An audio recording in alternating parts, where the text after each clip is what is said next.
What's up everybody, Tiancam here with Soya Quilting. Now you liked the last video of the worst quilt advice we've ever heard, so we're doing a part 2 and adding some myths along with it. Somebody's great-great-grandmother said something, it came popular in the town, and now it's a quilting belief or quilting myth that really doesn't exist anymore. So we're gonna dive on into those and additionally debunk some things and hopefully better explain some of the others. Let's get started. The very first one, a little piece of advice I got recently: batiks don't shrink. Now, there's a little bit of truth to that, but generally speaking, that's a false. Now, let me break this down a little bit. Quilting cotton, when you wash it and dry it, it's going to shrink. Just like the quilt behind me, if you wash it and you dry it, it's going to shrink at some rate. Or you're gonna pre-wash your fabric, and the whole reason why we pre-wash our fabric is that it pre-shrinks prior to sewing the project. Batiks, due to the way that they are processed or the way that they are made, they are boiled and dried many times over, okay? Boiled and then dried and then boiled and dried. So it goes through this process over and over and over again. Now, with that being said, it reduces the amount that it will shrink, but cotton's a natural fiber, it will shrink. And it all depends on the kind of batik it is. For instance, if you have solid batik, it was only washed one time and then sun dried. It was never actually like truly washed and truly dried. So they have a higher shrink rate as opposed to something that has a bunch of different chops on it, a bunch of different design on it, and 30,000 colors on it. So they will have shrink rates to them, although they're not as bad as quilting cotton. They do have a percentage that it still will shrink. So not really true, but does have some merit. Number 2 is that if you mix substrates, meaning batiks with cottons, with flannels, whatever the mixture is there, it's guaranteed to wrinkle and it will have a shorter lifespan. No, not really. It goes back to the same one that we were just talking about. Everything has a shrink rate, which can cause your fabric to wrinkle or give it a kind of texture of like a handmade product. If you pre-wash it all and get the shrinkage out of it prior to, you won't have any problems, but there is different shrink rates, but it won't last as long. That's false. It depends on what material you're using, right? If we're mixing a high quality quilting cotton with like a really bad polyester, yeah, it won't last as long, but it's not because of the quilting itself or your efforts being put into the quilt. It's because we're not using premium products. If you have a really nice high-end toweling with a nice high-end cotton, with a nice high-end flannel, with a nice high-end batik, they're all gonna last 100 years plus, so we don't really have to worry about that too much. Big recommendation is use product like that. It gives it more feel, more texture to your project.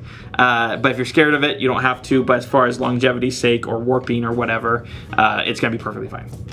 Next one here is a cutting myth or cutting advice that I got just recently. Someone said you can't use synthetic starches because it makes your fabric brittle. No, I understand what they're saying because some of the synthetic starches had like a residue on them, especially the old school stuff. So like you would take your piece of fabric and you spray it on here and then you would bend it and like it would crack. Like it would crack the top of your fabric. Now it wasn't cracking the fabric, it was cracking the starch that was sitting on top of your fabric. So it made it look like your fabric was breaking apart. In reality, it was just fine, it would wash out later on in life. But I get where people are coming from, especially too, people mix up their ratios. And so like, it's supposed to have this percentage of this versus that, and they mix up the ratios, especially if they're homemade products.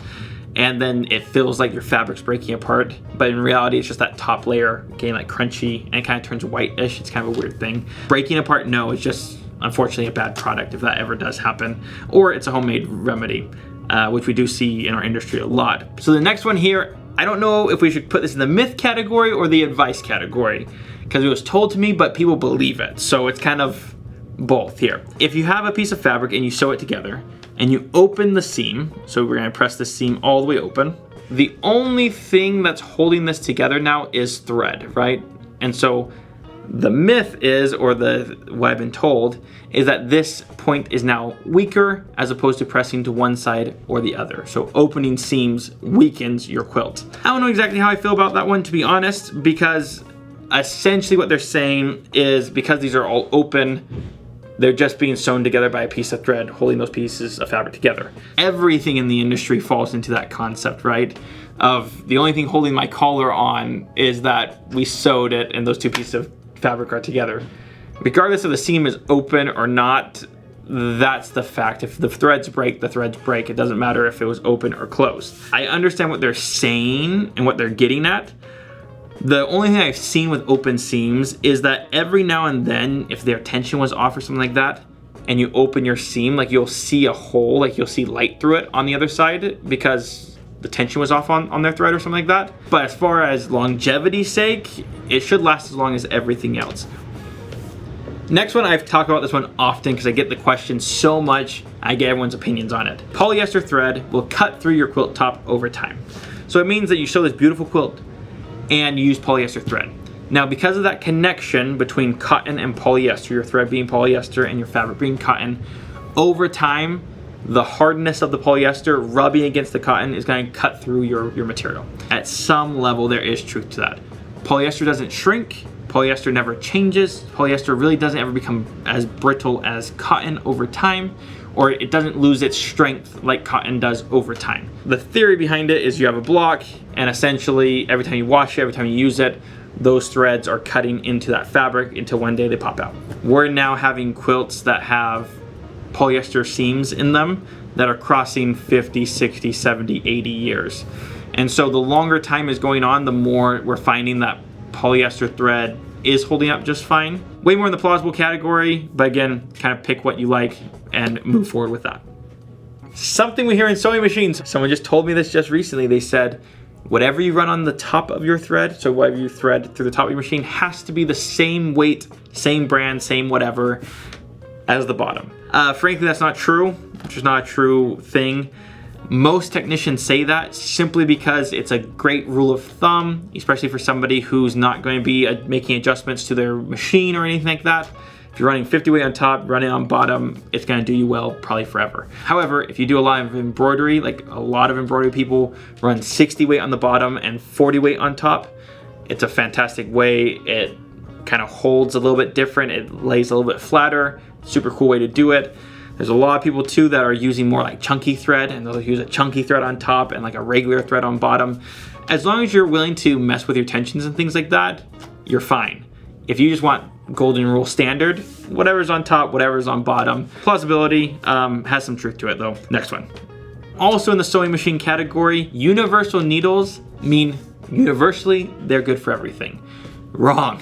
Okay, that is just straight wrong. Also, if you haven't changed your needle in a while, change your needle, okay? It causes so many sewing machine problems that you come into the store and you spend 150 bucks getting your machine serviced. In reality, you just need a needle change. Make sure you change your needles. But universal needles, the name is really good because universally, meaning the majority of sewing, you can use a universal needle on. Cotton fabrics, you can use it on polyester fabrics, you can use it on even most woven fabrics, you can run a universal needle on.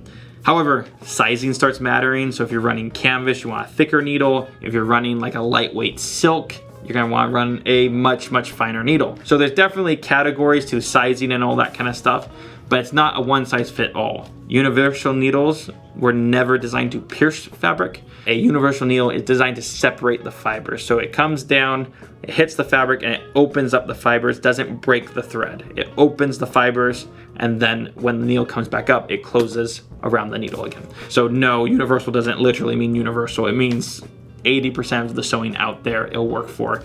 Don't try to reupholster your seats with a universal needle. Not a good idea. Still in the sewing machine category, more features means better outcome and better project.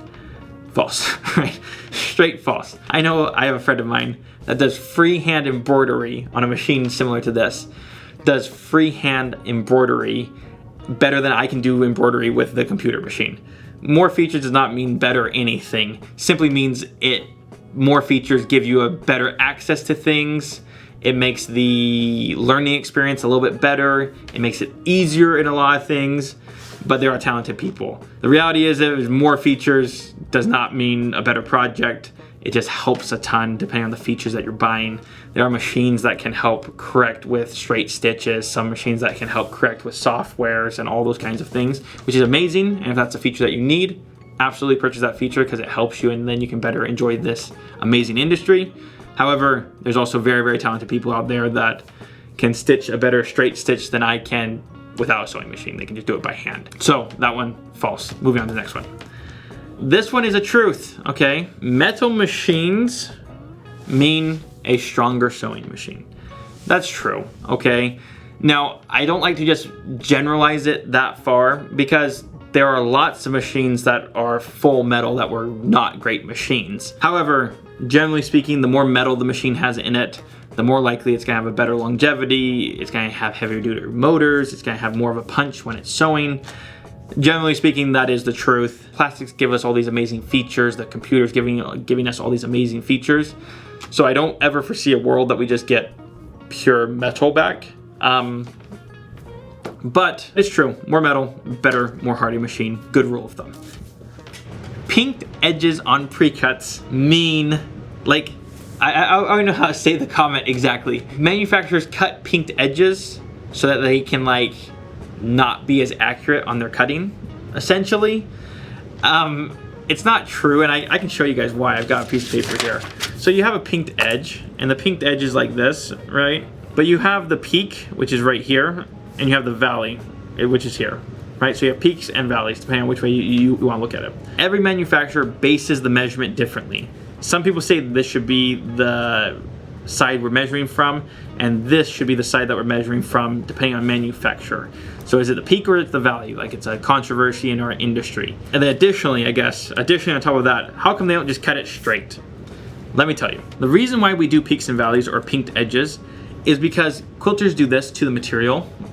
They want to see it and they want to look through it. If this was a straight cut, it would tear out the threads on the very edge here if you went like this. Okay, so you would be able to go like this and pull out the threads out of the fabric. Because of having it pinked, it doesn't do that. So that's the reason why we have peaks and valleys or have pinked edges. Why is there a different measurement between here and here? It's small, right? It's only 1/8 of an inch. But the reason why some people measure to here and some people measure to here is simply due to the machinery that they're using. Precision doesn't mean it's 100% perfect. It just means it's the most it can be. Now, I'm with you guys. I'm not a big fan of pinked edges, but the reality is they're not trying to skimp us on fabric or trying to, you know, somehow get us, right? It doesn't actually exist. It's simply machinery can't handle the measurements that we have in our industry. It's annoying. They're not skimping you, but I do agree with you. It is annoying, but they're doing it for the right reasons. That way we get the amount of fabric that we need, and additionally, that you, the customer, can flip through a layer cake and it not damage the product. So it's a win-win for everyone, although it's still annoying. Next one here is that pre-cut prices are more inflated than cutting it yourself. And that's why you shouldn't buy them. I had someone tell me that just recently. Now, budget is a real thing, so I agree with the budget thing. However, I think that one's kind of in the common sense category. There is way more labor produced to cut your pre-cuts, make them pretty, you know, marketing, all that kind of stuff. So yeah, they're a little bit more expensive. However, let me just pull out a calculator here. So for a layer cake with the amount of yardage that is in it, it's anywhere between $2 and $4 more expensive per yard, but it's 100% cut for you. You get the full collection. You can't really go to any quilt store and just buy a 10-inch square of a piece of fabric, right? Yes, there's a little bit more expense to them. However, I think that for me at least, I can justify the difference in those prices simply because I don't have to cut it. Would you rather just buy the pre-cut or would you rather just cut it yourself, right? I believe that in just buying it pre-cut because it makes it faster, but maybe you have a different opinion on that and let us know down in the comment section.